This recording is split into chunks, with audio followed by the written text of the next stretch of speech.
जय हिंद दोस्तों। नमस्कार, जोहार। चलिए जानते हैं झारखंड के तमाम छोटी बड़ी खबरों को। इससे पहले वीडियो को एक लाइक और चैनल को सब्सक्राइब करें और आप झारखंड के किस जिले से हो कमेंट जरूर करें। झारखंड में बदला मौसम का मिजाज, लातेहार में सबसे कम तापमान दर्ज। झारखंड में एक बार फिर मौसम ने करवट ली है।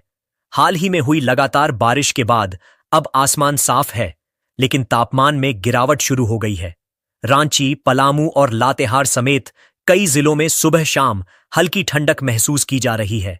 लातेहार में न्यूनतम तापमान 18.6 डिग्री सेल्सियस दर्ज किया गया है, जो इस सीजन का सबसे कम तापमान है।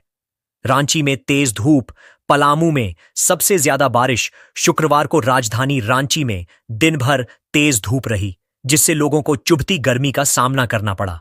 वहीं पलामू जिले में सबसे ज्यादा 20 मिलीमीटर बारिश रिकॉर्ड की गई। इस दौरान रुक रुक कर वर्षा होती रही। राज्य में सबसे अधिक तापमान घोड्डा में 34.4 डिग्री रहा। ठंड की शुरुआत के संकेत। मौसम विभाग के अनुसार झारखंड में अब ठंड धीरे धीरे दस्तक देने लगी है। रांची मौसम केंद्र ने बताया है कि अगले 24 घंटे में मानसून की विदाई शुरू हो जाएगी। पश्चिमी और उत्तर पश्चिमी जिलों से बादल हटने लगेंगे, जिसके बाद धीरे धीरे पूरे राज्य से मानसून विदा लेगा। अभी तक सामान्य से ज्यादा बारिश 1 अक्टूबर से 9 अक्टूबर 2025 के बीच झारखंड में औसतन 66.7 मिलीमीटर बारिश हुई है, जो सामान्य 38.0 मिलीमीटर से करीब 75% ज्यादा है। पिछले सप्ताह 8 जिलों में बहुत अधिक, 3 जिलों में अधिक, 6 जिलों में सामान्य और 7 जिलों में सामान्य से कम बारिश दर्ज की गई। अगले 15 दिन का पूर्वानुमान मौसम विभाग के मुताबिक 10 से 16 अक्टूबर के बीच कुछ इलाकों में हल्की बारिश और गरज चमक की संभावना है। सप्ताह के अंत में मौसम शुष्क रहेगा। 17 से 23 अक्टूबर तक बारिश सामान्य से कम रह सकती है। लातेहार और गुमला जैसे जिलों में रात के तापमान में गिरावट देखने को मिल रही है। ऐसे में अनुमान है कि अक्टूबर के तीसरे सप्ताह से झारखंड में हल्की सर्दी शुरू हो सकती है। आईडी ब्लास्ट में घायल हेड कांस्टेबल महेंद्र लश्कर शहीद। नक्सलियों ने किया था ब्लास्ट। सारंडा जंगल में बीते शुक्रवार की शाम को हुए नक्सलियों के आईडी विस्फोट में घायल हुए हेड कांस्टेबल महेंद्र लश्कर शहीद हो गए हैं। उन्हें बेहतर इलाज के लिए अस्पताल में भर्ती कराया गया था, जहां इलाज के दौरान डॉक्टरों ने मृत घोषित कर दिया। मालूम हो कि सारंडा के बीहड़ जराईकेला के समठा में शुक्रवार शाम नक्सलियों ने आईडी विस्फोट किया था। इस घटना में सीआरपीएफ इंस्पेक्टर केट के मिश्रा, एक एसआई समेत 3 जवान घायल हो गए थे। घायल सीआरपीएफ 60वीं बटालियन के इंस्पेक्टर को राउरकेला अपोलो अस्पताल में भर्ती कराया गया है। वहीं एसआई रामचंद्र गोगई और हेड कांस्टेबल लश्कर को भी इलाज के लिए अस्पताल में भर्ती कराया गया था, जहां शनिवार की सुबह हेड कांस्टेबल महेंद्र लश्कर शहीद हो गए। झारखंड में बिजली चोरी पर बड़ी कार्रवाई। 3 दिनों में 1297 लोग पकड़े गए। झारखंड बिजली वितरण निगम लिमिटेड JBVNL ने बिजली चोरी के खिलाफ कड़ी कार्रवाई शुरू कर दी है। एपीटी टीम द्वारा गठित 119 टीमों ने 3 दिनों तक राज्य भर में छापेमारी अभियान चलाया। इस दौरान रांची सहित राज्य के 17 सर्किलों में कुल 8,893 उपभोक्ताओं के यहां रेड डाली गई, जिसमें 1,297 लोग बिजली चोरी करते पकड़े गए। कहां कितनी कार्रवाई हुई? सबसे ज्यादा रेड डालने का मामला गिरिडीह में सामने आया, जहां 1,303 जगह छापेमारी हुई और 101 एफआईआर दर्ज की गई। राजधानी रांची में 961 उपभोक्ताओं की जांच की गई, जिसमें 94 लोगों के खिलाफ एफआईआर दर्ज हुई। वहीं सबसे ज्यादा एफआईआर डाल्टनगंज में दर्ज की गई, जहां 125 उपभोक्ताओं पर केस किया गया। सबसे कम कार्रवाई कोडरमा में हुई, जहां 208 रेड में 44 एफआईआर हुई। रिटायर्ड फौजी ने की बिजली चोरी की शिकायत। रांची के हेसाग स्थित लोकमाला रेजेंसी अपार्टमेंट के निवासी और रिटायर्ड सैनिक रोशन कुमार झा ने अधीक्षण अभियंता को पत्र लिखकर बिजली चोरी की शिकायत की है। उन्होंने बताया कि उनके बी ब्लॉक में 18 फ्लैट हैं, लेकिन सिर्फ 17 मीटर लगे हैं। इससे स्पष्ट है कि कोई उपभोक्ता बिजली चोरी या मीटर में गड़बड़ी कर रहा है। उन्होंने मामले की जांच की मांग की है। बिजली चोरी की सूचना देने के लिए हेल्पलाइन नंबर जारी बिजली विभाग ने उपभोक्ताओं से अपील की है कि अगर कहीं भी बिजली चोरी की जानकारी हो तो तुरंत 9431135515 नंबर पर सूचित करें। विभाग ने चेतावनी दी है कि बिजली चोरी करने वालों के खिलाफ सख्त कानूनी कार्रवाई जारी रहेगी। जरिया के मां मंगल चंडी मंदिर में लगी आग, करीब 3 लाख का नुकसान। जरिया के 4 नंबर टैक्सी स्टैंड के पास स्थित पुराने मां मंगल चंडी मंदिर में शनिवार सुबह अचानक आग लग गई।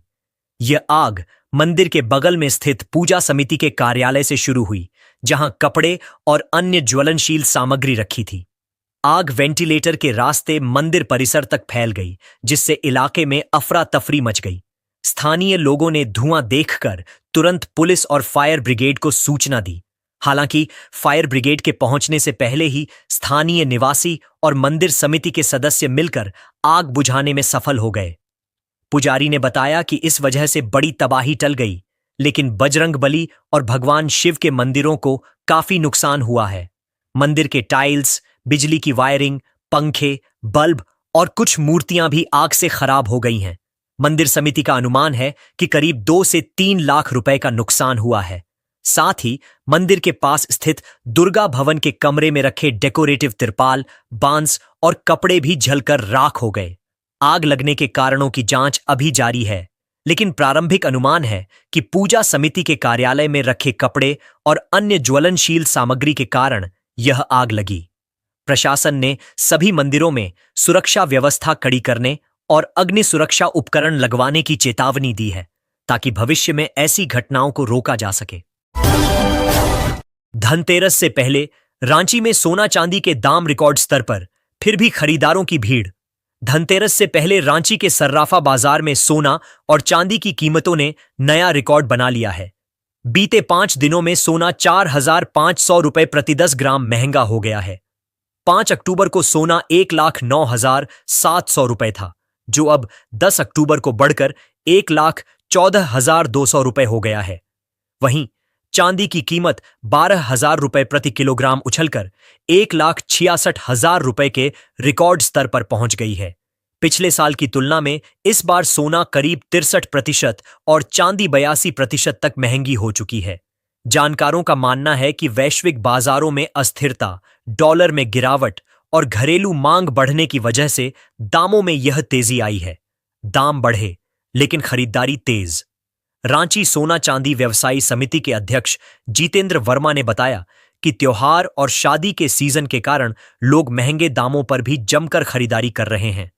उनका मानना है कि धनतेरस तक सोना 1,25,000 रुपए प्रति 10 ग्राम तक पहुंच सकता है। चांदी की कीमतों में भी और तेजी आने की संभावना है। बाजार में ऑफर्स की बहार। त्योहारी सीजन को देखते हुए ज्वेलरी शोरूम्स में कई ऑफर्स दिए जा रहे हैं। सोने पर 100 रुपए से 300 रुपए प्रति ग्राम की छूट, मेकिंग चार्ज में रियायत, किस्तों पर जेवर खरीद की सुविधा, पुराने सोने के बदले नए गहनों पर 0 कटौती। इन ऑफर्स का फायदा उठाने के लिए ग्राहक बड़ी संख्या में शोरूम्स पहुंच रहे हैं। धनतेरस के लिए एडवांस बुकिंग भी तेजी से हो रही है। चांदी बनी निवेशकों की पसंद। विशेषज्ञों का कहना है कि चांदी की कीमतों में तेजी की एक वजह औद्योगिक मांग में बढ़ोतरी है। निवेशक अब चांदी को भी एक मजबूत निवेश विकल्प मानने लगे हैं। यदि यह रुझान जारी रहा तो आने वाले समय में चांदी के दाम और बढ़ सकते हैं। पत्थर लदा हाईवा पलटा, घर में सो रहे शख्स की दबकर मौत, ग्रामीणों ने किया सड़क जाम। पाकुड़ के हिरणपुर थाना क्षेत्र के शहर ग्राम रानीपुर मार्ग पर बिंदाडीह गांव में एक दर्दनाक हादसा हो गया। पत्थर चिप्स से भरा एक हाईवा अनियंत्रित होकर सड़क किनारे बने एक घर पर पलट गया। घटना बीती देर रात की है। घर के अंदर सोए 55 वर्षीय सकल बेसरा मलबे में दब गए, जिससे उनकी मौके पर ही मौत हो गई। घटना के बाद पूरे इलाके में अफरा तफरी मच गई। आसपास के लोग मौके पर पहुंचे और किसी तरह हाईवा के नीचे दबे सकल बेसरा को निकालने का प्रयास किया, लेकिन तब तक बहुत देर हो चुकी थी। सुबह होते ही ग्रामीणों में गुस्सा फूट पड़ा। बड़ी संख्या में लोग घटनास्थल पर जुट गए और शहर ग्राम रानीपुर मुख्य मार्ग को जाम कर दिया। लोगों ने प्रशासन से मृतक के परिजनों को मुआवजा देने और हाईवा चालक पर कड़ी कार्रवाई की मांग की। प्रशासन ने पहुंचकर कराया जाम खत्म। घटना की सूचना मिलते ही हिरणपुर थाना प्रभारी दल बल के साथ मौके पर पहुंचे। वहीं हिरणपुर बीडीओ ने भी पहुंचकर ग्रामीणों को समझाने का प्रयास किया। कई घंटे की मशक्कत के बाद प्रशासन ने लोगों को समझा बुझाकर जाम समाप्त कराया और शव को पोस्टमार्टम के लिए भेज दिया। ग्रामीणों ने उठाई ट्रकों पर नियंत्रण की मांग। स्थानीय लोगों का कहना है कि इस मार्ग पर पत्थर चिप्स से लदे ओवरलोडेड हाईवा दिन रात तेज रफ्तार से गुजरते हैं। इससे हर समय हादसे की आशंका बनी रहती है। ग्रामीणों ने प्रशासन से ऐसे वाहनों पर नियंत्रण लगाने और रात में परिचालन पर रोक लगाने की मांग की है। गांव में मातम का माहौल। घटना के बाद बिंदाड़ीह गांव में मातम छा गया है। मृतक सकल बेसरा अपने परिवार के इकलौते कमाने वाले सदस्य थे। परिजनों का रो रो कर बुरा हाल है। ग्रामीणों ने प्रशासन से पीड़ित परिवार को तुरंत आर्थिक सहायता देने की अपील की है। रामगढ़ से जमशेदपुर जेल शिफ्ट होगा अमन साहू गैंग का प्रत्यर्पित अपराधी सुनील मीणा। अमन साहू गैंग से जुड़े कुख्यात अपराधी सुनील मीणा उर्फ मयंक सिंह को अब रामगढ़ जेल से जमशेदपुर की घाघीडीह सेंट्रल जेल में शिफ्ट किया जाएगा। जेल प्रशासन ने उसकी सुरक्षा को लेकर गंभीर चिंता जताई थी। बताया गया कि रामगढ़ जेल में उसे रखना जोखिम भरा है, क्योंकि उसके गैंग के सक्रिय सदस्य बाहर भी अपराध की साजिश रच सकते हैं। इसी कारण जेल प्रशासन ने उसे अति सुरक्षित जेल में स्थानांतरित करने की सिफारिश की थी। जेल प्रशासन की सिफारिश पर जेल आईजी ने तत्काल प्रभाव से मयंक सिंह को घाघीडीह सेंट्रल जेल भेजने की प्रक्रिया शुरू करने का आदेश दिया है। अब उसकी निगरानी उच्च स्तरीय सुरक्षा व्यवस्था के तहत की जाएगी, ताकि किसी भी प्रकार की अप्रिय घटना को रोका जा सके। मयंक सिंह उर्फ सुनील मीणा को अजरबैजान से प्रत्यर्पित कर भारत लाया गया था। वह झारखंड का पहला अपराधी है जिसे विदेश से पकड़कर लाया गया। प्रत्यर्पण के बाद उसे रामगढ़ जेल में रखा गया था, जहां से अब उसे शिफ्ट किया जा रहा है।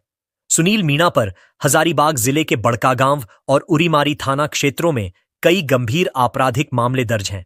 इनमें बड़कागांव थाना कांड संख्या 148, 21, 252, 21, 256, 21, 287, 23, 208, 23, उरीमारी ओपी कांड संख्या 196, 21 और डैडीकला ओपी कांड संख्या 182, 23 शामिल हैं। इन सभी में भारतीय दंड संहिता की धारा 385 और 387 के तहत जबरन वसूली के आरोप लगाए गए हैं। फिलहाल पुलिस इन मामलों की आगे की जांच में जुटी है। ट्रैफिक पुलिस को देखते ही सकपकाई स्कूटी सवार महिला। फिर जमशेदपुर में ट्रैफिक पुलिस की लापरवाही एक बार फिर चर्चा में है। टेलको थाना क्षेत्र के जी हॉस्टल के पास शनिवार को गोलमुरी ट्रैफिक थाना की टीम वाहनों की चेकिंग कर रही थी। इसी दौरान एक महिला अपनी छोटी बच्ची के साथ स्कूटी से वहां से गुजर रही थी। बताया जाता है कि पुलिस को देखकर महिला घबरा गई और स्कूटी मोड़ने लगी। तभी गोलमुरी ट्रैफिक थाना में तैनात सिपाही कमलेश राय ने दौड़कर उसे रोकने की कोशिश की, लेकिन इस दौरान उन्होंने धक्का दे दिया, जिससे महिला सड़क पर गिर गई। महिला के गिरते ही चेकिंग में शामिल पुलिसकर्मी घबरा गए और घटनास्थल से भाग निकले। कुछ देर बाद महिला खुद उठी और स्कूटी लेकर आगे बढ़ने लगी। तभी अन्य सिपाही फिर पहुंचे और पीछे से स्कूटी को धक्का देकर रोकने की कोशिश की। इस बार महिला घायल हो गई। घटना के बाद स्थानीय लोगों में भारी नाराजगी फैल गई। उन्होंने पुलिस की इस हरकत का विरोध करते हुए मौके पर हंगामा किया। स्थिति बिगड़ती देख सभी पुलिसकर्मी वहां से भाग गए। बाद में स्थानीय लोगों ने घायल महिला को अस्पताल पहुंचाया। लोगों ने प्रशासन से मांग की है कि ऐसे पुलिसकर्मियों पर सख्त कार्रवाई की जाए जो जनता के साथ इस तरह का व्यवहार करते हैं। डीसी कंचन सिंह ने संघर्षशील बालिकाओं को दी शुभकामनाएं। कहा, बेटियों ने किया सिमडेगा का नाम। रोशन विश्व बालिका दिवस के मौके पर डीसी कंचन सिंह और जिला प्रशासन ने जिले की सभी संघर्षशील बेटियों को शुभकामनाएं और बधाई दी हैं। प्रशासन ने उन बालिकाओं की सराहना की है जिन्होंने कठिन परिस्थितियों के बावजूद अपने लक्ष्य को हासिल कर जिले का मान बढ़ाया है। इन बेटियों में एक खास नाम है विनीता होरो का, जो भारतीय अंडर 17 फुटबॉल टीम की सदस्य हैं और लोवसुकरा गांव की रहने वाली हैं। फिलहाल विनीता किर्गिस्तान में एशिया कप क्वालिफायर के लिए चल रहे मैचों में हिस्सा ले रही हैं। वह गुमला के आवासीय प्रशिक्षण केंद्र में फुटबॉल की ट्रेनिंग ले रही है। वहीं सिमडेगा जिले की बेटियों ने हॉकी के क्षेत्र में राज्य और देश को गौरव दिलाया है। सिमडेगा को आज हॉकी की नर्सरी के रूप में जाना जाता है। यहां की सलीमा टेटे भारतीय महिला हॉकी टीम की कप्तान रह चुकी हैं और उन्होंने अंतर्राष्ट्रीय स्तर पर सिमडेगा का नाम रोशन किया है। सिमडेगा की कई अन्य बेटियों जैसे ब्यूटी डुंगडुंग, संगीता कुमारी, रजनी टोप्पो, सुषमा कुमारी, सुमराय टेटे, अंसुता लकड़ा, अलका डुंगडुंग, कांति बाह, एडलिन केरकेट्टा, मसीरा सुरीन, प्रीति किडो, अनिता शोषण बेक, मरीता तिर्की और कई अन्य ने राष्ट्रीय और अंतर्राष्ट्रीय स्तर पर अपनी पहचान बनाई है। इन सभी बेटियों के संघर्ष और सफलता ने सिमडेगा को खेल की दुनिया में अलग पहचान दिलाई है। जिला प्रशासन ने उनके योगदान को सराहा और बालिका दिवस पर उनके उज्जवल भविष्य की कामना की। आधुनिक सुविधाएं से लैस होंगी रांची की तीनों बस टर्मिनल, 48 करोड़ 72 लाख रुपए की मंजूरी। रांची के 3 प्रमुख बस टर्मिनलों आईटीआई बस स्टैंड, सरकारी बस डिपो और बिरसा मुंडा बस टर्मिनल खादगरहा को अब राष्ट्रीय मानकों के अनुसार विकसित किया जाएगा। मुख्यमंत्री हेमंत सोरेन ने इस दिशा में तेजी लाने का निर्देश दिया है। इसके तहत कुल 48 करोड़ 72 लाख रुपए की स्वीकृति दी गई है। तीनों टर्मिनलों को लेकर योजना ITI bus stand 24 crore 57 lakh रुपए की लागत से बनेगा अत्याधुनिक टर्मिनल। सुविधाओं में ड्राइवर कैंटीन, रेस्टोरेंट, प्रतीक्षालय, टिकट काउंटर, पार्किंग, लॉकर युक्त गेस्ट रूम, लैंडस्केपिंग और डॉर्मेट्री शामिल होंगी। यहां हर दिन 416 बसों का संचालन होगा। सरकारी बस डिपो 20 करोड़ 79 लाख रुपए की लागत से पुराने डिपो का पुनर्निर्माण किया जाएगा। नए भवन में food kiosk, dormitory, maintenance shed, प्रतीक्षालय और 8 बस वे होंगे। यहां से रोजाना 512 बसें चलेंगी। बिरसा मुंडा बस टर्मिनल खादगरहा 3 करोड़ 76 लाख रुपए की लागत से जीर्णोद्धार किया जाएगा। परिसर में 31 बस वे, पार्किंग, महिला सुरक्षा, डॉर्मेट्री, गेस्ट हाउस, स्नानागार और सौंदर्यीकरण किया जाएगा। नगर विकास मंत्री सुदिव्य कुमार ने जुड़को को टेंडर प्रक्रिया जल्द शुरू करने और कार्य प्रारंभ करने का निर्देश दिया है। इन परियोजनाओं के पूरे होने के बाद रांची के बस टर्मिनल राज्य ही नहीं बल्कि पूरे देश में एक मॉडल के रूप में पहचाने जाएंगे। राशन दुकान की आड़ में अवैध शराब बेचता था नवीन यादव, पुलिस ने दबोचा। चतरा जिले के प्रतापपुर थाना क्षेत्र के गिद्दा गांव में पुलिस ने अवैध शराब कारोबार का भंडाफोड़ किया है। गुप्त सूचना के आधार पर की गई कार्रवाई में एक राशन दुकान से बड़ी मात्रा में अंग्रेजी शराब और बियर जब्त की गई। पुलिस ने मौके से दुकानदार नवीन यादव, पिता पांडा यादव, को रंगे हाथों गिरफ्तार किया। आरोपी अपनी राशन की दुकान की आड़ में यह गैर कानूनी कारोबार चला रहा था। छापेमारी के दौरान पुलिस ने दुकान से गॉडफादर बियर की 3 कार्टून, कुल 36 बोतलें और रॉयल स्टेज व्हिस्की की 7 बोतलें, प्रत्येक 180 मिलीलीटर बरामद की। पुलिस ने नवीन यादव के खिलाफ विभिन्न धाराओं में प्राथमिकी दर्ज कर ली है और आवश्यक कानूनी प्रक्रिया पूरी करने के बाद उसे न्यायिक हिरासत में जेल भेज दिया गया है। प्रतापपुर पुलिस अब इस अवैध शराब कारोबार से जुड़े अन्य लोगों और सप्लाई चेन की जांच में जुटी है। यह कार्रवाई क्षेत्र में शांति व्यवस्था बनाए रखने और आगामी चुनाव व त्योहारों को देखते हुए चलाए जा रहे अभियान के तहत की गई है। हर घर स्वदेशी का संकल्प, आत्मनिर्भर भारत की ओर एक कदम, बाबूलाल मरांडी। भारतीय जनता पार्टी ने झारखंड में स्वदेशी अभियान की जोरदार शुरुआत करते हुए आत्मनिर्भर भारत की दिशा में एक नया कदम उठाया है। भाजपा प्रदेश कार्यालय में प्रदेश अध्यक्ष एवं नेता प्रतिपक्ष बाबूलाल मरांडी ने इस अभियान से जुड़ी प्रचार सामग्रियों, स्टीकर, पोस्टर, पंपलेट, नोटपैड और संकल्प पत्र का विधिवत लोकार्पण किया। इस अवसर पर आयोजित प्रेस वार्ता में अभियान के प्रदेश संयोजक और भाजपा महामंत्री मनोज कुमार सिंह, प्रदेश मीडिया प्रभारी शिवपूजन पाठक और प्रवक्ता अविनेश कुमार सिंह भी मौजूद थे। प्रेस वार्ता को संबोधित करते हुए बाबूलाल मरांडी ने कहा कि आज देश को आत्मनिर्भर बनाने की जो कल्पना की जा रही है उसका मूल आधार स्वदेशी है। उन्होंने जोर देकर कहा कि हर घर स्वदेशी, घर घर स्वदेशी केवल नारा नहीं बल्कि एक आंदोलन बनना चाहिए जिसे देश के हर नागरिक को अपने जीवन में उतारना होगा।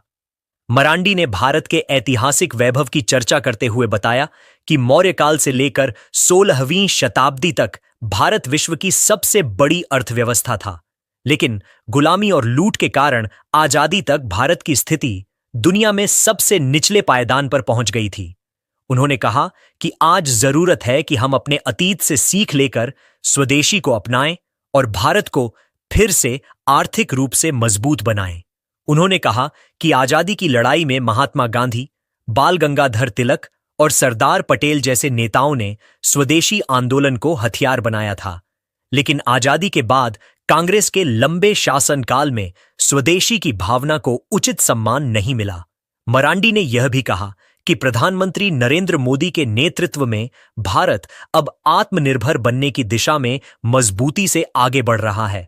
उन्होंने बताया कि मेक इन इंडिया जैसे अभियानों की वजह से आज भारत में मोबाइल, खिलौने, ट्रैक्टर, टेक्सटाइल और रक्षा क्षेत्र में तेजी से आत्मनिर्भरता आई है। भारत अब सैकड़ों देशों को दवाएं, ऑप्टिकल फाइबर और खिलौने निर्यात कर रहा है। उन्होंने यह भी बताया कि आज देश में 98 करोड़ लोग इंटरनेट का इस्तेमाल कर रहे हैं और सौर तथा पवन ऊर्जा के क्षेत्र में भारत का नाम दुनिया के अग्रणी देशों में शुमार हो चुका है। अंतरिक्ष तकनीक में भी भारत आत्मनिर्भरता की ओर अग्रसर है। मरांडी ने कहा कि ये सभी उपलब्धियां प्रधानमंत्री मोदी के भारत केंद्रित चिंतन और विकासशील सोच का परिणाम है। उन्होंने युवाओं से खास तौर पर अपील की कि वे स्वदेशी को अपनाकर आत्मनिर्भर भारत के निर्माण में सहभागी बने। अंत में उन्होंने जनता से अपील की कि आने वाले दीपावली और छठ पूजा जैसे पर्वों पर विदेशी सामान की जगह भारत में बनी चीजों को खरीदें और दूसरों को भी ऐसा करने के लिए प्रेरित करें। उन्होंने बताया कि भाजपा इस अभियान को प्रदेश के 81 विधानसभा क्षेत्रों में लेकर जाएगी और घर घर संपर्क अभियान भी चलाया जाएगा।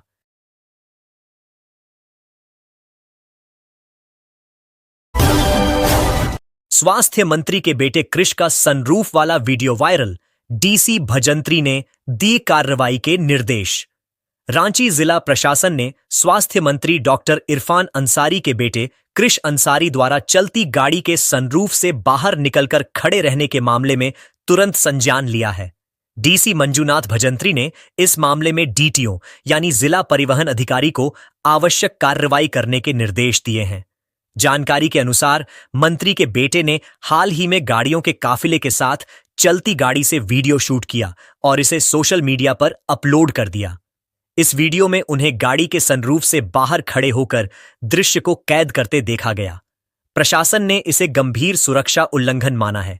डीसी रांची का कहना है कि किसी भी व्यक्ति को, चाहे वह राजनीतिक परिवार से संबंधित हो, सड़क सुरक्षा नियमों का पालन करना अनिवार्य है।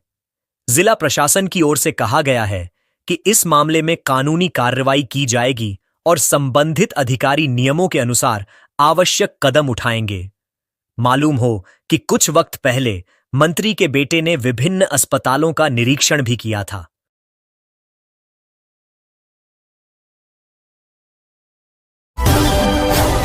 कुख्यात गैंगस्टर सुजीत सिन्हा पलामू से साहिबगंज के जेल में शिफ्ट। झारखंड के कुख्यात गैंगस्टर सुजीत सिन्हा को मेदिनीनगर केंद्रीय कारा से साहिबगंज मंडल कारा में स्थानांतरित करने का आदेश जारी किया गया है। जेल प्रशासन ने यह फैसला सुरक्षा और प्रशासनिक कारणों के आधार पर लिया है। सूत्रों के मुताबिक जेल महानिरीक्षक आईजी ने डीआईजी, कारा, पलामू और मेदिनीनगर केंद्रीय कारा के जेल अधीक्षक की संयुक्त रिपोर्ट पर कार्रवाई करते हुए यह स्थानांतरण स्वीकृत किया है। रिपोर्ट में सुजीत सिन्हा की गतिविधियों को लेकर चिंता जताई गई थी और इसे एक संवेदनशील मामला बताया गया था जिसमें किसी अन्य जेल में शिफ्ट करना आवश्यक माना गया। जेल आईजी द्वारा जारी आदेश में झारखंड कारा हस्तक 2025 के नियम 552, 528 और 560 का हवाला देते हुए इस स्थानांतरण को कानूनी मंजूरी दी गई। साथ ही यह भी निर्देशित किया गया है कि स्थानांतरण के दौरान विशेष सुरक्षा उपाय किए जाएं। पलामू के उपायुक्त, पुलिस अधीक्षक और जेल अधीक्षक को निर्देश दिए गए हैं कि ट्रांसफर के समय किसी भी अप्रिय घटना से बचने के लिए कड़ी सुरक्षा व्यवस्था, एस्कॉर्ट टीम और रियल टाइम मॉनिटरिंग सुनिश्चित की जाए। सूत्रों का कहना है कि एक सुदृढ़ रूट प्लानिंग के तहत ही यह प्रक्रिया पूरी की जाएगी। सुजीत सिन्हा को इससे पहले 10 अगस्त 2025 को चाईबासा जेल से मेदिनीनगर केंद्रीय कारा लाया गया था, लेकिन जेल प्रशासन की निगरानी में यह सामने आया कि वह जेल में रहकर भी अपनी संगठित आपराधिक गतिविधियों को संचालित करने की कोशिश कर रहा था। चूंकि पलामू उसका गृह क्षेत्र है, इसलिए मेदिनीनगर जेल में रहना उसके लिए सुविधाजनक साबित हो रहा था। यही वजह रही कि प्रशासन ने पहले से ही उसके स्थानांतरण पर विचार शुरू कर दिया था, जो अब अमल में लाया गया है। सुजीत सिन्हा का नेटवर्क झारखंड के कई जिलों में फैला हुआ है। रांची, हजारीबाग, लातेहार, चतरा, रामगढ़ और खासकर पलामू में उसके खिलाफ दर्जनों गंभीर मामले दर्ज हैं। अकेले पलामू जिले में ही उस पर 20 से अधिक केस हैं, जिनमें रंगदारी, हत्या, अवैध हथियार और संगठित आपराधिक गिरोह चलाने जैसे संगीन आरोप शामिल हैं। रांची में 39वीं जोनल खान बचाव प्रतियोगिता संपन्न, एनके एरिया बना ओवरऑल चैंपियन। खान सुरक्षा महानिदेशालय डीजीएमएस के तत्वावधान में सेंट्रल कोलफील्ड्स लिमिटेड सीसीएल द्वारा आयोजित 39वीं जोनल खान बचाव प्रतियोगिता 2025 का समापन समारोह गुरुवार को सीसीएल मुख्यालय रांची में धूमधाम से संपन्न हुआ। यह प्रतियोगिता 8 और 9 अक्टूबर को रामगढ़ के खान बचाव केंद्र और भ्रकुंडा भूमिगत खदान में आयोजित की गई थी। समापन समारोह में सीसीएल के सीएमडी नीलेंद्र कुमार सिंह अध्यक्षता में मौजूद रहे, जबकि मुख्य अतिथि के तौर पर डीजीएमएस के उप महानिदेशक दक्षिण पूर्वी क्षेत्र डॉ.एस.एस. प्रसाद शामिल हुए। प्रतियोगिता में एनके एरिया की टीम ने शानदार प्रदर्शन करते हुए ओवरऑल बेस्ट टीम का खिताब अपने नाम किया। वहीं बरका साइल की टीम को दूसरा और मगध संघमित्रा की टीम को तीसरा स्थान प्राप्त हुआ। मुख्य अतिथि डॉ.एस.एस. प्रसाद ने खान सुरक्षा के महत्व पर जोर देते हुए कहा कि रेस्क्यू टीमों की तत्परता सराहनीय है। उन्होंने सभी कर्मियों से सुरक्षा को कार्य संस्कृति का हिस्सा बनाने की अपील की।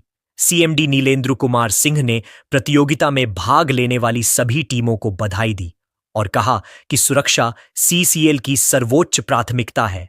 कार्यक्रम की शुरुआत दीप प्रज्वलन और कोल इंडिया के कॉरपोरेट गीत के साथ हुई।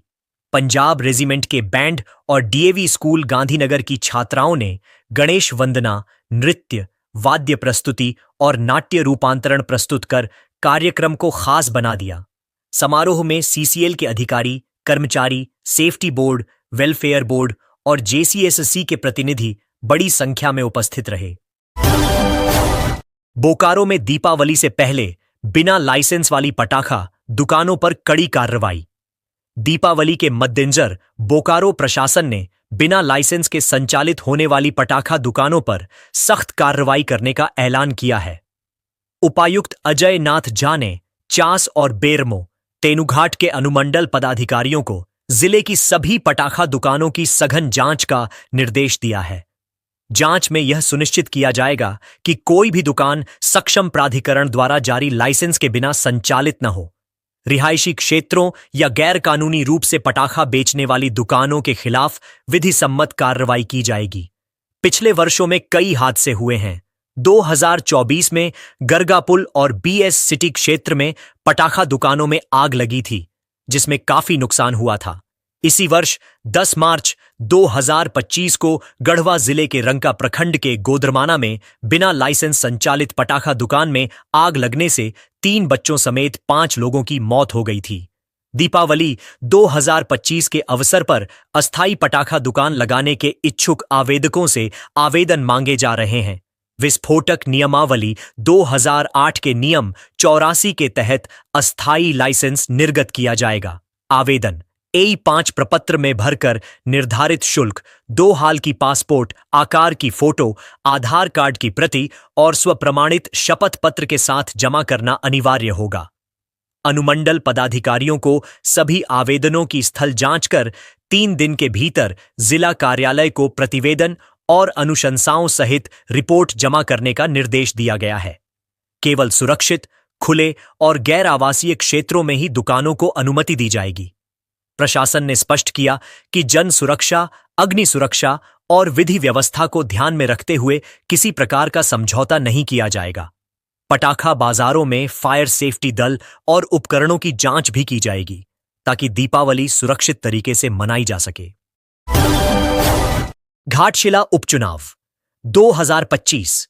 डीसी-एसएसपी ने लिया तैयारियों का जायजा, निष्पक्ष मतदान को लेकर प्रशासन अलर्ट। घाटशिला विधानसभा उपचुनाव 2025 को शांतिपूर्ण, निष्पक्ष और पारदर्शी तरीके से संपन्न कराने की दिशा में शनिवार को जिला निर्वाचन पदाधिकारी कर्ण सत्यार्थी और वरीय पुलिस अधीक्षक पीयूष पांडेय ने जिले के जिला नियंत्रण कक्ष सी विजिल कंट्रोल रूम और MCMC media certification and monitoring committee कोषांग का निरीक्षण किया। निरीक्षण के दौरान दोनों अधिकारियों ने चुनाव संबंधी शिकायतों की प्राप्ति, पंजीकरण और त्वरित निस्तारण की प्रक्रिया की विस्तृत जानकारी ली। उन्होंने संबंधित पदाधिकारियों को निर्देश दिया कि किसी भी शिकायत या सूचना पर तत्काल कार्रवाई सुनिश्चित की जाए और निर्धारित समय सीमा के भीतर रिपोर्ट प्रस्तुत की जाए। जिला निर्वाचन पदाधिकारी ने कहा कि सी विजिल मोबाइल ऐप के माध्यम से नागरिकों द्वारा दर्ज की जाने वाली शिकायतों को सर्वोच्च प्राथमिकता दी जाए। सत्यापन उपरांत कार्रवाई की रिपोर्ट तुरंत पोर्टल पर अपलोड की जाए। साथ ही आम नागरिकों को इस ऐप के उपयोग के प्रति जागरूक किया जाए ताकि आदर्श आचार संहिता के उल्लंघन की स्थिति में तुरंत कार्रवाई हो सके। निरीक्षण के दौरान उपायुक्त ने एमसीएमसी टीम को निर्देश दिया कि प्रिंट, इलेक्ट्रॉनिक और सोशल मीडिया पर प्रसारित होने वाली राजनीतिक प्रचार सामग्रियों पर कड़ी नजर रखी जाए। किसी भी विज्ञापन को प्रमाणीकरण के बिना प्रकाशित या प्रसारित न किया जाए। साथ ही सभी शिकायतों, स्वीकृतियों और अनुमोदन से संबंधित अभिलेखों का सुव्यवस्थित संधारण करने के निर्देश भी दिए गए। इस मौके पर उप निर्वाचन पदाधिकारी प्रियंका सिंह, डीएसपी सीसीआर, सहायक प्रभारी पदाधिकारी अलका पन्ना, सुजीत बारी, अंकित कुमार सिंह, सहायक प्रभारी मीडिया एवं एमसीएमसी कोषांग सहित अन्य अधिकारी और कर्मी उपस्थित थे। लातेहार पुलिस ने राहुल दुबे गैंग के 2 अपराधियों को दबोचा, पिस्टल और बम बरामद। लातेहार पुलिस ने राहुल दुबे गैंग के 2 अपराधियों को गिरफ्तार किया है। ये दोनों अपराधी हाल ही में चंदवा के टोरी रेलवे साइडिंग में हुई गोलीबारी की घटना में शामिल थे। गिरफ्तार लोगों के नाम अवधेश यादव और उपेंद्र यादव बताए गए। इन लोगों के पास से पिस्तौल, बम और गोलियां बरामद की गईं। लातेहार एसपी कुमार गौरव को गुप्त सूचना मिली थी कि राहुल दुबे गैंग के अपराधी टोरी रेलवे साइडिंग में गोलीबारी और बमबारी की घटना को अंजाम देने की योजना बना रहे हैं। सूचना के आधार पर एएसपी के निर्देश पर डीएसपी के नेतृत्व में एक छापेमारी टीम का गठन किया गया। टीम ने ग्राम परसाही के डगडगी पुल के पास छापेमारी की। छापेमारी में गैंग के 2 सदस्य अवधेश यादव और उपेंद्र यादव को पिस्तौल और बम के साथ गिरफ्तार किया गया। पुलिस ने बताया कि टोरी कोयला साइडिंग में हुई हालिया गोलीबारी में जहां एनटीपीसी के एक कर्मी को गोली लगी थी, उसमें ये दोनों अपराधी शामिल थे। इस घटना में गैंग की एक अन्य सदस्य साजना अंसारी उर्फ संजू भी शामिल थी, जिसकी तलाश पुलिस कर रही है। गिरफ्तार अपराधियों के पास से पुलिस ने एक देशी पिस्तौल, 8 एमएम का जिंदा कारतूस, 2 सुतली बम और 3 मोबाइल बरामद किए हैं। पुलिस ने इस मामले में आगे की कार्रवाई शुरू कर दी है। बैंक खाते से उड़ा लिए थे 10,75,000 रुपये। गुमला पुलिस ने मणिपुर से आरोपी को दबोचा। जिले की पुलिस ने 10,75,000 रुपये की साइबर ठगी के एक आरोपी को मणिपुर से गिरफ्तार किया है। आरोपी की पहचान लुकराम दिनेश मेतई, उम्र 19 वर्ष, पिता झुकाराम देवान मेतई, निवासी खरासोन गाला लेखई, थाना लामलाई, जिला इंफाल पूर्व, मणिपुर के रूप में हुई है। यह कार्रवाई गुमला के अंबेडकर नगर निवासी अमरुद्दीन खान की शिकायत के बाद की गई।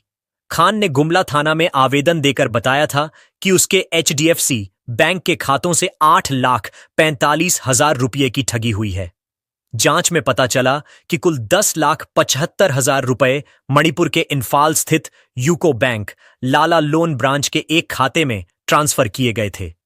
पुलिस अधीक्षक के निर्देश पर एक विशेष टीम बनाई गई, जिसमें एसडीपीओ गुमला, थाना प्रभारी, पुलिस अवर निरीक्षक गौतम वर्मा और सशस्त्र बल शामिल थे। इस टीम ने मणिपुर जाकर आरोपी को उसके घर से गिरफ्तार किया।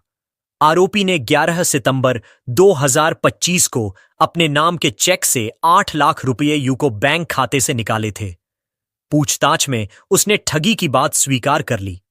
पुलिस ने 9 अक्टूबर 2025 को उसे इंफाल कोर्ट से ट्रांजिट रिमांड पर गुमला लाकर जेल भेज दिया। गिरफ्तारी के दौरान आरोपी के पास से पुलिस ने ठगी में इस्तेमाल किए गए 2 mobile phone, 1 bike, 3 ATM card, विभिन्न बैंकों की पासबुक, चेकबुक, सीसीटीवी फुटेज और 245 रुपए नकद बरामद किए हैं। एसडीपीओ सुरेश प्रसाद यादव ने बताया कि मामले में आगे की कार्रवाई की जा रही है और साइबर ठगी से जुड़े अन्य पहलुओं की भी जांच की जा रही है। राज्यपाल गंगवार ने किया डाक टिकट का विमोचन, कहा मारू जी का जीवन प्रेरणा का स्रोत। झारखंड के राजभवन में आज एक भावपूर्ण समारोह में स्वर्गीय सीताराम मारू के जीवन और योगदान पर आधारित स्मारक डाक टिकट का विमोचन किया गया। इस मौके पर राज्यपाल संतोष कुमार गंगवार मुख्य अतिथि के रूप में उपस्थित रहे। भारतीय डाक विभाग द्वारा जारी इस डाक टिकट को सीताराम मारू की जन्म शताब्दी के अवसर पर जारी किया गया है।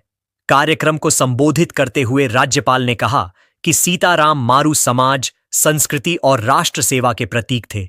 उनका पूरा जीवन देश और समाज के लिए समर्पित रहा। राज्यपाल ने मारू जी के सामाजिक और सांस्कृतिक कार्यों को याद करते हुए कहा कि उन्होंने मारवाड़ी सहायक समिति और नागरमल मोदी सेवा सदन की स्थापना कर समाज सेवा के क्षेत्र में बड़ी भूमिका निभाई। संस्कृति विहार के अध्यक्ष के रूप में उन्होंने शिक्षा, चिकित्सा और ग्राम विकास के लिए कई महत्वपूर्ण कार्य किए। पत्रकारिता के क्षेत्र में भी उनका योगदान उल्लेखनीय रहा। पूर्व प्रधानमंत्री अटल बिहारी वाजपेयी की प्रेरणा से उन्होंने रांची एक्सप्रेस और जय मातृभूमि जैसे राष्ट्रवादी समाचार पत्रों की शुरुआत की, जो समाज को जागरूक करने और राष्ट्रभक्ति का संदेश फैलाने में सहायक बने। धार्मिक आस्था और सांस्कृतिक समर्पण का प्रतीक बुंडू, रांची स्थित सूर्य मंदिर भी मारू जी के योगदान से जुड़ा है, जिसे उन्होंने बनवाया था। यह आज झारखंड का एक प्रमुख धार्मिक और पर्यटन स्थल बन चुका है। राज्यपाल ने कहा कि सीताराम मारू का जीवन आने वाली पीढ़ियों के लिए प्रेरणा स्रोत है और यह डाक टिकट उनके कार्यों को याद रखने का एक सशक्त माध्यम बनेगा। समारोह में केंद्रीय रक्षा राज्य मंत्री संजय सेठ, झारखंड के पूर्व मुख्यमंत्री एवं ओडिशा के पूर्व राज्यपाल रघुवर दास, पूर्व राज्यसभा सांसद अजय मारू, स्वर्गीय सीताराम मारू के परिजन, भारतीय डाक विभाग के अधिकारी और कई गणमान्य नागरिक उपस्थित थे। गवर्नर ने शहीद महेंद्र लश्कर को दी श्रद्धांजलि, बोले राष्ट्र की स्मृति में सदा अमर रहेगा उनका बलिदान। रांची के धुर्वा स्थित 143वीं बटालियन मुख्यालय में शनिवार को चाईबासा के जराईकेला क्षेत्र में हुए नक्सली हमले में शहीद हुए सीआरपीएफ 60वीं बटालियन के जवान महेंद्र लश्कर को भावभीनी श्रद्धांजलि दी गई। गवर्नर संतोष गंगवार ने शहीद के पार्थिव शरीर पर फूल माला चढ़ाकर उन्हें नमन किया। गवर्नर ने कहा कि हवलदार महेंद्र लश्कर का बलिदान राष्ट्र की स्मृति में सदा अमर रहेगा। मालूम हो कि सर्च अभियान के दौरान हुए आईडी विस्फोट में महेंद्र लश्कर शहीद हो गए थे। घटना के बाद पूरे बल और क्षेत्र में शोक की लहर है। शनिवार को जब उनका पार्थिव शरीर रांची लाया गया, तब सीआरपीएफ के अधिकारियों और जवानों ने पूरे सैन्य सम्मान के साथ उन्हें अंतिम विदाई दी। श्रद्धांजलि समारोह में 143वीं बटालियन के अधिकारी और जवानों ने पुष्पचक्र अर्पित कर शहीद को नमन किया। इस दौरान माहौल भावुक हो उठा। साथ ही जवानों ने कहा कि महेंद्र लश्कर ने अपने कर्तव्य पथ पर सर्वोच्च बलिदान दिया है। जवान का पार्थिव शरीर आगे उनके पैतृक गांव ले जाया जाएगा, जहां राजकीय सम्मान के साथ अंतिम संस्कार किया जाएगा। छठ पर्व की तैयारी में जुटा रांची नगर निगम, 74 तालाबों की समीक्षा हुई पूरी। लोक आस्था के महापर्व छठ को लेकर रांची नगर निगम पूरी तरह सक्रिय हो गया है। शहर के सभी घाटों और जलाशयों में सफाई, मरम्मती और प्रकाश व्यवस्था को लेकर युद्ध स्तर पर अभियान शुरू किया गया है। शनिवार को प्रशासक सुशांत गौरव की अध्यक्षता में नगर निगम कार्यालय में एक महत्वपूर्ण समीक्षा बैठक हुई, जिसमें 74 तालाबों की वर्तमान स्थिति पर विस्तृत रिपोर्ट पेश की गई। बैठक में प्रशासक ने साफ कहा कि छठ पर्व के दौरान श्रद्धालुओं को स्वच्छ, सुरक्षित और सुविधाजनक वातावरण देना निगम की शीर्ष प्राथमिकता है। उन्होंने निर्देश दिया कि घाटों की सफाई इतनी बेहतर हो कि पहुंच पथ पर एक भी कंकड़ नजर न आए। स्वच्छता शाखा को जेसीबी, सुपर सकर मशीन, पोकलिन और वीड हार्वेस्टिंग मशीन का उपयोग कर फिसलन, काई और गंदगी हटाने का निर्देश दिया गया है। घाटों पर फिटकरी और ब्लीचिंग पाउडर का छिड़काव किया जाएगा ताकि जल स्वच्छ बना रहे। वहीं अस्थायी घाटों का समतलीकरण और मुख्य सड़कों पर पानी का छिड़काव भी किया जाएगा। विद्युत शाखा को सभी घाटों पर विशेष लाइटिंग की व्यवस्था करने, खराब पथ बत्तियों को ठीक करने और अस्थायी फ्लड लाइट लगाने के निर्देश मिले हैं। इन्फोर्समेंट शाखा घाटों पर रात्रि गश्त, ऑन स्पॉट फाइन और कूड़ा फैलाने वालों पर कड़ी कार्रवाई करेगी। नगर निगम द्वारा सभी तालाबों पर मजबूत बैरिकेटिंग, अस्थायी चेंजिंग रूम और सार्वजनिक शौचालयों की नियमित सफाई की जाएगी। हर घर से कूड़ा संग्रहण सुनिश्चित किया जाएगा ताकि सड़कों पर कोई गंदगी न दिखे। बैठक में अपर प्रशासक संजय कुमार, उप प्रशासक रविंद्र कुमार, उप प्रशासक गौतम प्रसाद साहू, अधीक्षण अभियंता, कार्यपालक अभियंता, नगर प्रबंधक, स्वच्छता शाखा व विद्युत शाखा की टीमें मौजूद रहीं। जमीन बेचकर पैसा भेज दिया था पहली पत्नी को, दूसरी पत्नी ने दे दी भयानक मौत, 6 धराए। रांची के चान्हो थाना क्षेत्र में एक दिल दहला देने वाला मामला सामने आया है। उत्तर प्रदेश के वाराणसी निवासी रामबली यादव की गुमशुदगी की गुत्थी आखिरकार हत्या में बदल गई। उनके बेटे राहुल यादव ने जब पिता से महीनों तक संपर्क न होने की शिकायत की तो पुलिस ने जांच शुरू की। राहुल यादव ने पुलिस को बताया कि उनकी सौतेली मां चंपा देवी उर्फ चंपा उरांव ने फोन पर कहा था कि वह और रामबली यादव काम करने के लिए केरल जा रहे हैं। वहां पुराना नंबर काम नहीं करेगा, नया नंबर लेकर दूंगी तक कॉल करना। इस बीच अपने पापा को फोन करने की कोशिश भी मत करना। लेकिन जब राहुल गांव पहुंचे तो चंपा का घर बंद मिला। संदेह बढ़ने पर उन्होंने 7 अक्टूबर को थाने में एफआईआर दर्ज कराई। जमीन बेचने के पैसों पर विवाद से रचा गया मर्डर प्लान। जांच के दौरान पुलिस को चंपा देवी की गतिविधि संदिग्ध लगी। इसके बाद पुलिस ने चंपा देवी और उसके एक भतीजे विष्णु उरांव को उठा लिया। हिरासत में पूछताछ करने पर चंपा और उसके रिश्तेदार विष्णु उरांव ने सनसनीखेज खुलासा किया। दोनों ने बताया कि रामबली यादव ने जमीन बेचकर मिले पैसे पत्नी को नहीं दिए, बल्कि अपनी पहली पत्नी और उसके घर वालों को भेज दिए। इसी विवाद में चंपा ने अपने साथियों के साथ गोली मारकर हत्या कर दी। कुएं में फेंका शव, जेसीबी से डलवा दिया मिट्टी। हत्या के बाद शव को चंपा देवी के खेत में बने कुएं में फेंक दिया गया और साक्ष्य मिटाने के लिए जेसीबी से कुएं को भरवा दिया गया। पुलिस ने चंपा देवी की निशानदेही पर शव बरामद कर पोस्टमार्टम के लिए रिम्स, रांची भेजा। 48 घंटे में केस सुलझा, 6 पुलिस के शिकंजे में। पुलिस ने तेजी दिखाते हुए 48 घंटे में कुल 6 अभियुक्तों को धर दबोचा है। पुलिस ने चंपा देवी उर्फ चंपा उरांव, विष्णु उरांव, विकास उरांव और आशीष कुमार को गिरफ्तार किया है। वहीं 2 नाबालिग लड़कों को डिटेन किया गया है। पुलिस ने मौके से एक देशी पिस्तौल, 3 जिंदा गोलियां और 2 बाइक भी बरामद की हैं। बकाया पैसा वसूलने की खातिर किया गया था मासूम आरिश का अपहरण, एक गिरफ्तार। बिष्टुपुर थाना क्षेत्र के रामदास भट्टा ग्वाला बस्ती से 6 वर्षीय मासूम आरिश गद्दी का अपहरण पुलिस ने सुलझा लिया है। सिटी एसपी कुमार शिवाशीष ने बताया कि अपहरण की वजह आपसी रंजिश थी। आरिश के पिता फिरदौश गद्दी के यहां 3 मजदूर काम करते थे। इन तीनों का उनके प्रति कुछ बकाया पैसा था, जिसे लेकर विवाद चल रहा था। इसी तनाव और बदला लेने की भावना के चलते तीनों ने आरिश का अपहरण करने की साजिश रची। पुलिस ने त्वरित कार्रवाई करते हुए मुख्य आरोपी शेख इशादुल हक को गिरफ्तार कर लिया है, जबकि अन्य 2 की तलाश जारी है। एसपी ने बताया कि बच्चे को सुरक्षित बरामद कर लिया गया और अपराधियों को किसी भी सूरत में बख्शा नहीं जाएगा। उन्होंने अभिभावकों से बच्चों पर सतर्क रहने और संदिग्ध गतिविधि की सूचना तुरंत पुलिस को देने की अपील की।